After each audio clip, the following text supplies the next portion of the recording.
இன்றைய தேவ வார்த்தை புலம்பல் 3:25. தமக்கு காத்திருக்கிறவர்களுக்கும் தம்மை தேடுகிற ஆத்துமாவுக்கும் கர்த்தர் நல்லவர்.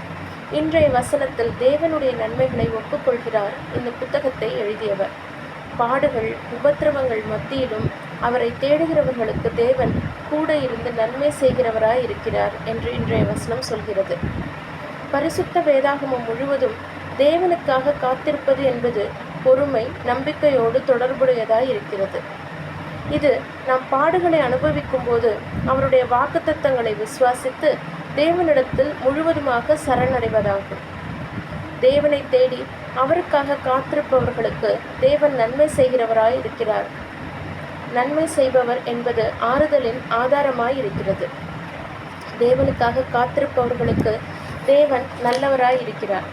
அவருடைய சித்தத்திற்கு பூரணமாக சமர்ப்பிப்பவர்களுக்கு நல்லவராயிருக்கிறார். அவருடைய வார்த்தைகள் மீது நிச்சயமான நம்பிக்கை வைத்திருக்கிறவர்களுக்கு நல்லவராயிருக்கிறார். அவரை தேடுகிறவர்களுக்கு அவர் நல்லவராயிருக்கிறார். அவர் நமக்கு தூரமாக இல்லை.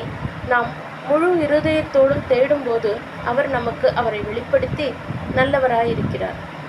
உண்மையான விசுவாசிகளாகிய நாம், உண்மையான கிறிஸ்தவர்களாகிய நாம் தேவ ஆவியானவருக்கு நம்மை சமர்ப்பித்து தாழ்மையுடன் அவருக்காக காத்திருக்க வேண்டும்.